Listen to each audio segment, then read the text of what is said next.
كثيرا كما أمر. الصلاة والسلام على سيد الخلق والأمر. لا يخلق نبي ولا رسول بعده، ولا أمة بعد أمته، ولا شريعة بعد شريعته، ولا كتاب بعد كتابه. الصلاة والسلام على سيد أنبيائه وسند أوليائه وأبابه المعارضين لأعدائه. أما بعد فأعوذ بالله من الشيطان الرجيم. بسم الله الرحمن الرحيم. أم حسبتم أن تدخلوا الجنة ولما يعلم الله الذين جاهدوا منكم ويعلم الصابرين. قال تبارك وتعالى في القرآن المجيد: إن الذين قالوا ربنا الله ثم استقاموا تتنزل عليهم الملائكة ألا تخافوا ولا تحزنوا وأبشروا بالجنة التي كنتم توعدون نحن أولياؤكم في الحياة الدنيا وفي الآخرة. صدق الله مولانا العظيم وبلغنا رسوله النبي الكريم. رب صل وسلم دائما أبدا على حبيبك خير الخلق كلهم. رب اشرح لي صدري ويسر لي أمري واحلل عقدة من لساني يفقهوا قولي. سبحان اللہ. اللہ تبارک و تعالیٰ کی حمد و ثنا اور آقا دو عالم صلی اللہ علیہ وبارک وسلم کی بارگاہ اقدس و انور میں درود و سلام کا نذرانہ عرض کرنے کے بعد زینت محفل پیکر اخلاص و محبت حضرت علامہ مولانا الحافظ القاری محمد عثمان نقشبندی صاحب امام و خطیب مسجد اعظم، برادر عزیز پیکر اخلاص مولانا حافظ محمد جمیل صاحب اور بلبل انگلستان پیکر اخلاص و محبت، انتہائی مشرق و مہربان اور میرے درینہ دوست بھائی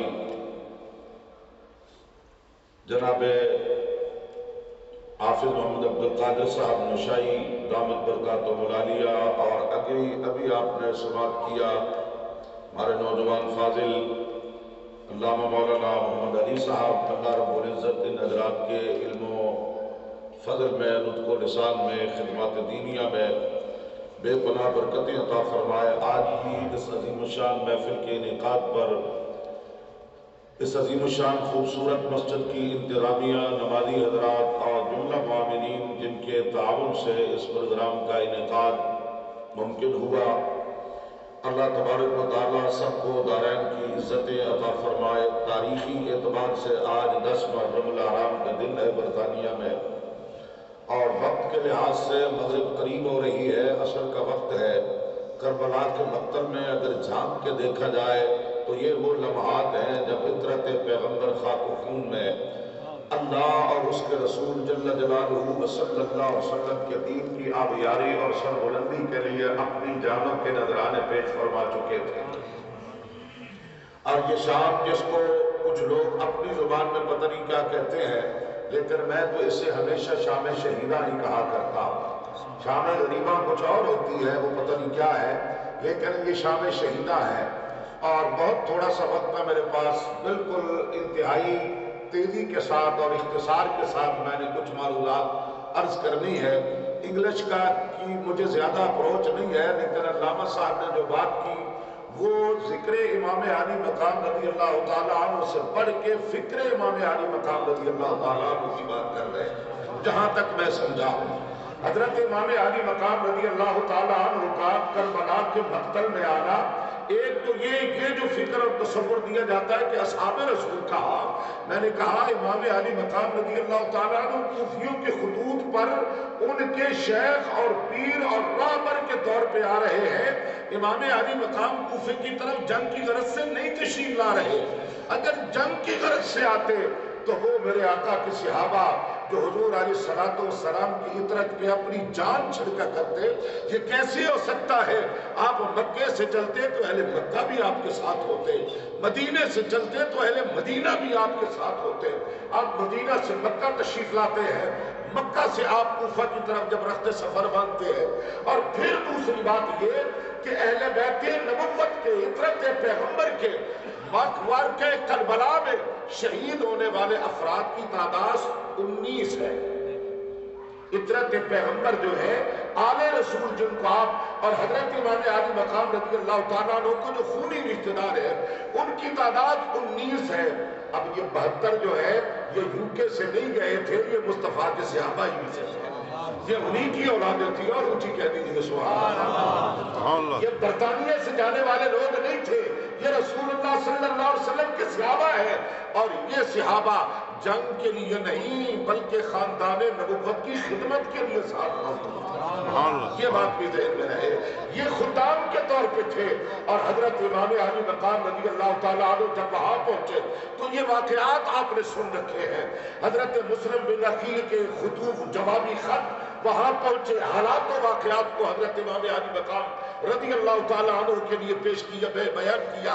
اور پھر اس کے ساتھ ہی وہ حدیث مبارکہ جو آج تعلیمی اداروں میں بھی پڑھائی جاتی ہے، بچے بچے کی زبان پر بھی ہے، کہ سید عالم صلی اللہ علیہ وسلم نے فرمایا ما من منکر فلیغیر بیدہ فإن لم یستطع فبلسانہ فإن لم یستطع فبقلبہ ذالک اضعف الایمان.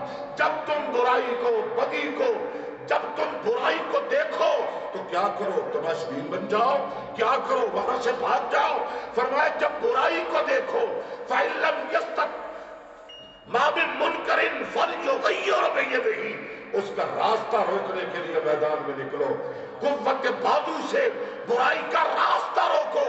اور پھر سرکار نے امت پہ کرم کیا کہ ہر ایک کے بازو میں وہ طاقت نہیں ہوگی. بازو اچھے بلے ہونے کے باوجود بھی لوگ مدانیت کا شکار ہوں گے، لوگ بزدلی دکھائیں گے، لوگ کہیں گے حالات بڑے خراب ہیں، ماحول بڑا تلخ ہے، حالات ایسے نہیں ہیں.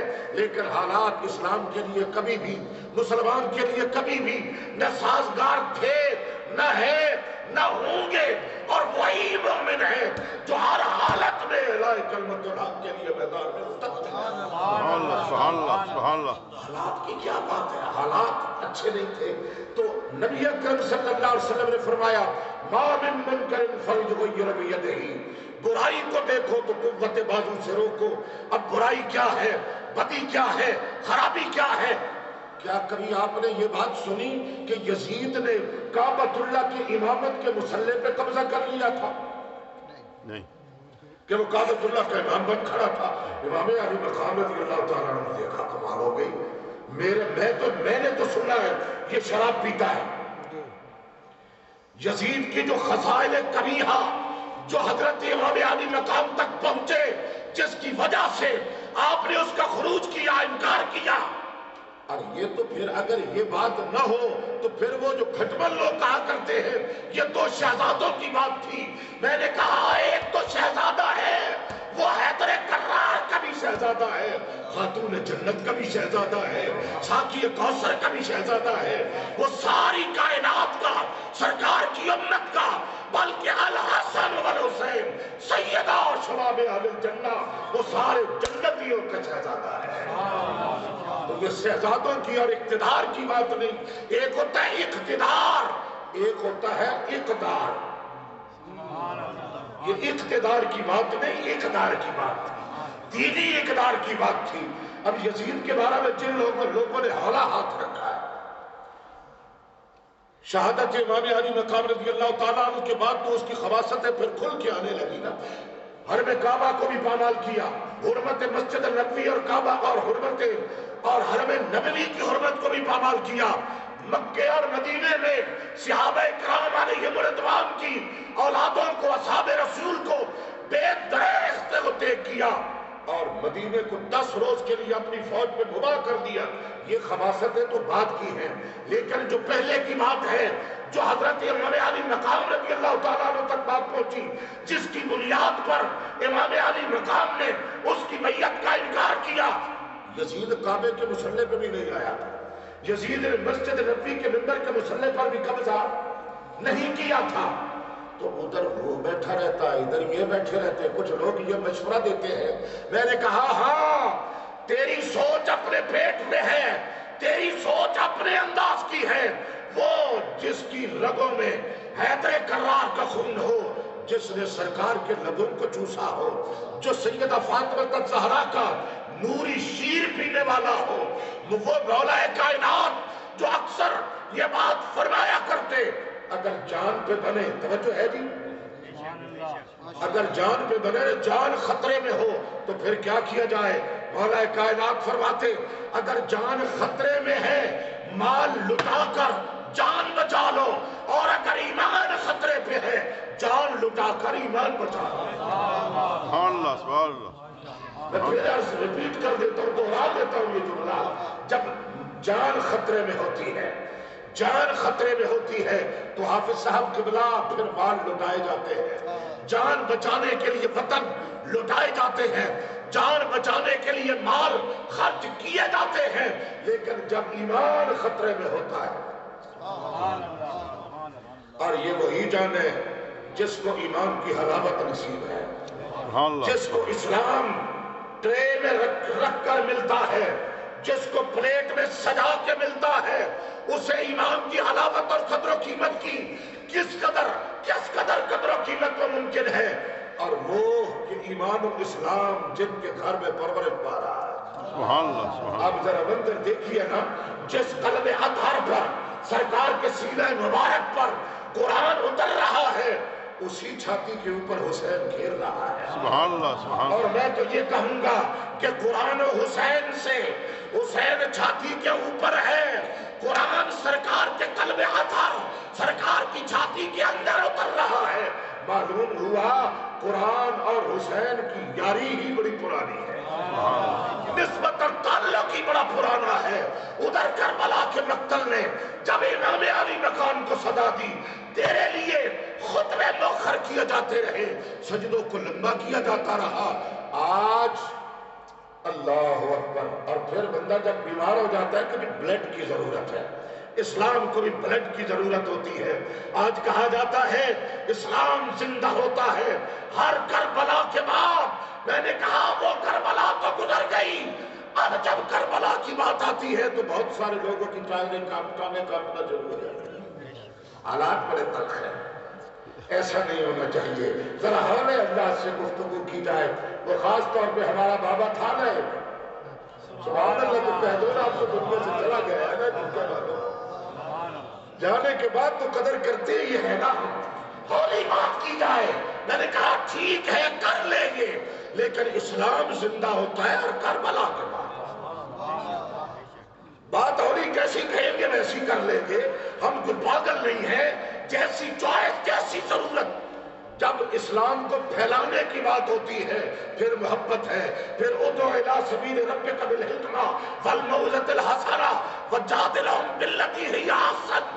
جب اسلام پھیلانے کی بات ہو، اسلام کی دعوت کی بات ہو، اسلام کی ابلاغ کی بات ہو، پھر ادعو الی سبیل ربک بالحکمہ، سبحان اللہ۔ پھر بالحکمہ والموعظۃ الحسنہ، اور وجادلھم باللتی، جھگڑا بھی ہو جائے ہی احسن۔ یہ قرآن پڑھ رہا ہوں نا آپ کے ساتھ۔ وجادلھم، مجادلہ، تکرار کی صورت، فریق مخالف جھگڑے پہ اتر آئے، فرمایا ہی احسن۔ پھر بھی حسن کو قائم رکھا جائے، پھر بھی وقار کو قائم رکھا جائے۔ اسلام پھیلانے کے لیے پھر ہی احسن کی بات ہے، اسلام بچانے کے لیے بدر بھی ہے، احد و حنین بھی ہے، پھر خندق بھی ہے، پھر تبوک بھی ہے، پھر یرموک بھی ہے، پھر کربلا بھی سجدے ہیں۔ یہ ایمان بچانے کی بات ہے۔ اب یزید نے تخت خلافت پہ قبضہ کیا ہے، مسجد نبوی کے منبر اور مصلی پہ قبضہ نہیں کیا۔ مشورہ دیا ہے امام علی مقام رضی اللہ تعالیٰ عنہ، صحابہ نے، دیگر لوگوں نے مشورہ دیا ہے، یہ مشورے دیے ہیں تیاری کی جائے۔ ادھر کوفیوں نے کہا کہ ہم تو تیار ہیں۔ امام علی مقام رضی اللہ تعالیٰ عنہ ان کی طرف چل پڑے، جنگ کے لیے نہیں، ان لوگوں کی دعوت پر آگے پھر حالات جیسے ہوں گے۔ اب یزید کے بارے میں جو جو چیزیں مشہور تھیں، آج چونکہ ہم سنتے ہیں تو ہم نے تو وہی لوگ پال رکھے ہیں نا خود۔ بے شک سارے پاکستانی اکثر تو بیٹھے ہی ہیں۔ بے شک۔ شراب پیتا تھا، آج کا نوجوان جو گوگل سے دین کو پڑھتا ہے وہ کہتا بس تو یہ بڑے لوگ اقتدار والے تو ایسے ہی ہوتے ہیں چودہ قسم کے۔ میں نے کہا تم نے یہی دیکھے ہے نا محمد شاہ رگیلہ کی اولاد ہے، حیدر کرار کے نور نظر نے فاطمہ کے شیر مطہر شیر پینے والے اس نواسہ رسول نے خلافت کا دور تو صدیق اکبر کا دیکھا ہے، سبحان اللہ، عمر فاروق کا دیکھا ہے، عثمان ذوالنورین کا دیکھا ہے، حیدر کرار کا وہ مقدس دور دیکھا ہے۔ آپ دیکھیں تو صحیح، یہاں تو ہمارے حکمران آتے ہیں نا تو بڑا لاؤ لشکر، آپ لوگ ٹھیک ہے، پوچھتے چھوٹتے کوئی نہیں، ٹیکسی میں بھی جانا ہے تو آپ ہی جانا ہے، اور پاکستان میں روٹ لگ جاتے ہیں، اور بچوں کئی دنوں تک جناب علی عجیب طوفان بدتمیزی بپا ہوتا ہے۔ وہ زمانے کا فاتح 22 لاکھ مربع میل کا اکیلا حکمران، جس کی سلطنت و حکومت اور خلافت کی شان یہ ہے، ایک طرف فرماتے ہیں دریا کے کنارے پر اگر پیاسا کتا مر جائے تو عمر سے اس کا بھی حساب لیا جا سکتا ہے۔ اللہ اکبر۔ اور یہاں تو پاکستان کے حالات اسی پچھلے مہینے 1.5 مہینے کے دیکھ لیں کہ صحرا، تھر کے صحرا میں، چولستان کے صحرا میں، جہاں جانور، جہاں بچے پانی کی پیاس سے بلکتے ہوئے مر گئے، اور 1.5 ماہ گزرا کہ پھر اسی علاقہ سے پانی سیلاب کی صورت میں سینکڑوں بندوں کو اور جانوروں کو بہا کے لے گیا، اور اس کے درمیانی وہاں عید قربان بھی گزری ہے۔ توجہ ہے، عید قربان بھی گزری ہے۔ ٹی وی چینل کا ایک نمائندہ ایک بیپاری کے سامنے کھڑا ہے، ادھر وہ ایک عاشق رسول، وہ قربانی کا جانور لینے والا نودولتیا اپنے مال و دولت کی نمائش کرتے ہوئے کہتا ہے میں نے 50 لاکھ اس بیل کا لگا دیا ہے اور یہ 70 لاکھ مانگ رہا ہے۔ میں جھوٹ تو نہیں بول رہا، کیا یہ چیزیں ہیں نا؟ بالکل بالکل۔ ابھی بھی آپ اٹھائیے، میڈیا کو اٹھائیے، یہ حقائق آپ کو ملیں گے۔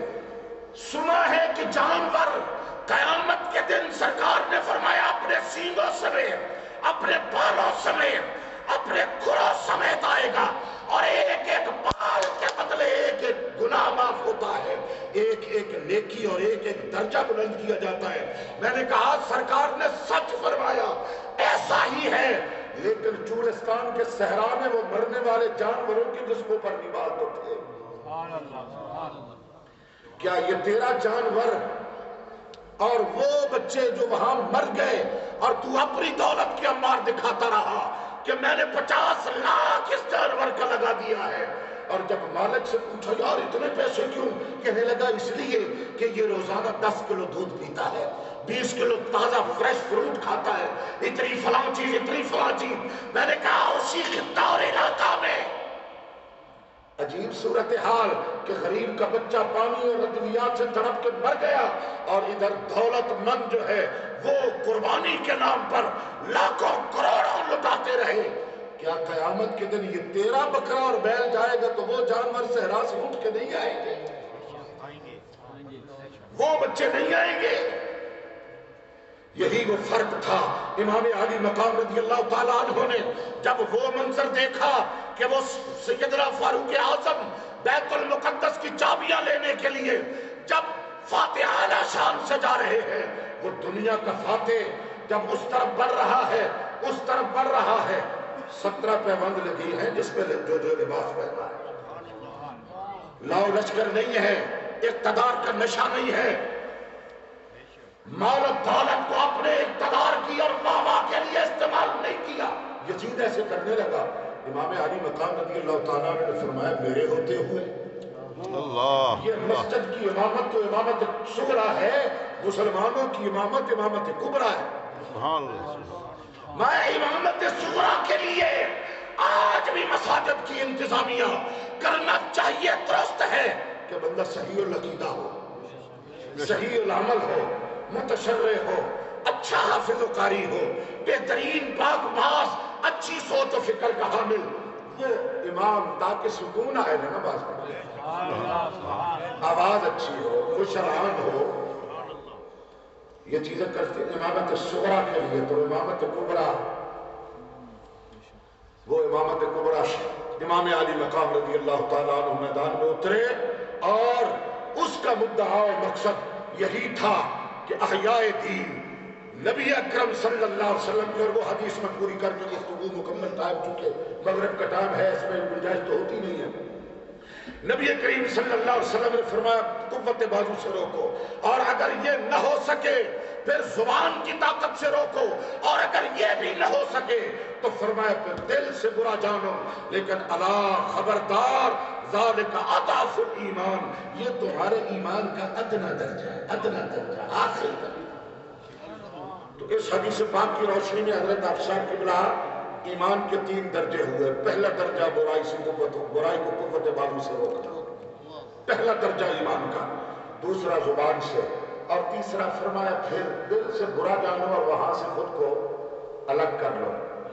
اب جو امام علی مقام رضی اللہ تعالیٰ عنہ کو مفت کا مشورہ دینے والے ہیں، میں ان سے پوچھتا ہوں بتا تو صحیح، جو جنتیوں کا سردار ہے، قرآن نے کہا ام حسبتم ان تدخلوا الجنہ، اور فرمایا ان الذین قالوا ربنا اللہ ثم استقاموا، جس نے کہا میرا رب اللہ ہے پھر اس پہ ڈٹ جائے۔ برائٹ فورڈ کی مدینہ مسجد میں بیٹھ کے تو ہم سب ایمان پہ ڈٹے ہوئے ہیں، پتہ تو تب چلے جب ایمان کی بنیاد پہ خاک و خون کا منظر آنکھوں کے ساتھ، جب بچوں کی قربانیاں دینی پڑے، جب مال و دولت کو لٹانا پڑے، جب جان آفری کے سپرد کرنی پڑے، پھر جو کہے ثم استقاموا۔ قرآن کی یہ تفسیر کربلا کے مقتل میں امام علی مقام نے رقم فرمائی۔ اب آخری جملہ خلاصہ اس پہ سن لیجئے، میں پہلا درجہ ایمان کا قوت بازو سے روکنا، دوسرا درجہ ایمان کا زبان سے روکنا، اور آخری درجہ برا جان کے سائڈ پہ ہو جانا۔ اب آپ خود اپنے ایمان کو اور اپنی عقل کو مفتی بنا کے فیصلہ کیجئے۔ جو جنتی نوجوانوں کا سردار ہے اس کا ایمان 3rd کلاس ہونا چاہیے یا 1st کلاس ہونا چاہیے؟ 1st class. بھئی 3rd کلاس ایمان یہ کہ دل سے برا جان کے خاموشی سے الگ ہو جاؤ۔ اس سے تھوڑا اوپر کا زبان سے بات کر کے ہم نے بات کی ہے، بس اس سے آگے نہیں جاتے تھے، ہم نے صرف بات کی ہے نا، بات ہی کی ہے نا صرف۔ اور تیسرا درجہ، تیسرا درجہ، ادھر آ ستمگر ہنر آزمائیں، تو تیر آزما ادھر آ۔ سبحان اللہ، سبحان اللہ۔ یہ پہلا درجہ ایمان کا۔ تو حیدر کرار کا نور نظر کربلا کے مقتل میں یہ تاریخ رقم کر گیا ہے کہ راز دنیا پہ کھلا ہے یہ تیرے قتل کے بعد کہ لوگ مر کر بھی رہا کرتے ہیں زندہ کیسے۔ وآخر دعوانا الحمدللہ رب العالمین، الحمدللہ رب العالمین، والصلاة والسلام علی سید الانبیاء وخاتم النبیین وعلی آلہ واصحابہ اجمعین۔ اللہم انا نسألک فعل الخیرات وترک المنکرات وحب المساکین وخاتم بالایمان۔ پروردگار عالم، آج کا یہ یوم عاشور بوقت مغرب، قریب مغرب تیری بارگاہ میں ہاتھ اٹھائے ملتجی ہیں، میرے مالک اطرت پیغمبر کی بارگاہ کی حاضری قبول فرما۔ شہدائے کربلا کی عظمتوں کو صدقہ میرے مالک ملت اسلامیہ کو سربلندی عطا فرما، اسلام کو غلبہ عطا فرما، خیر کی قوتوں کو مستحکم فرما، مسلمانوں کو سیاسی، معاشی، اقتصادی استحکام عطا فرما۔ فکر امام علی مقام رضی اللہ تعالی عنہ الہ العالمین ملت اسلامیہ میں بیدار فرما۔ پروردگار عالم، اس عظیم شان مسجد کے نمازی حضرات، ائمہ کرام، کمیٹی کے احباب جو تیرے اس گھر کی آبادی کا ذریعہ ہے، پروردگار سب کے گھروں کو ہمیشہ شاد و آباد فرما، سکون و راحت عطا فرما، سب کے دلوں کو ہمیشہ نور سے مربع فرما، ہمارے بچوں کا، بچیوں کا مستقبل قرآن و سنت سے وابستہ فرما کر روشن فرما۔ ربنا اتمم لنا نورنا واغفر لنا انك على كل شيء قدير، وصلى الله تعالى على حبيب محمد وعلى اله واصحابه اجمعين۔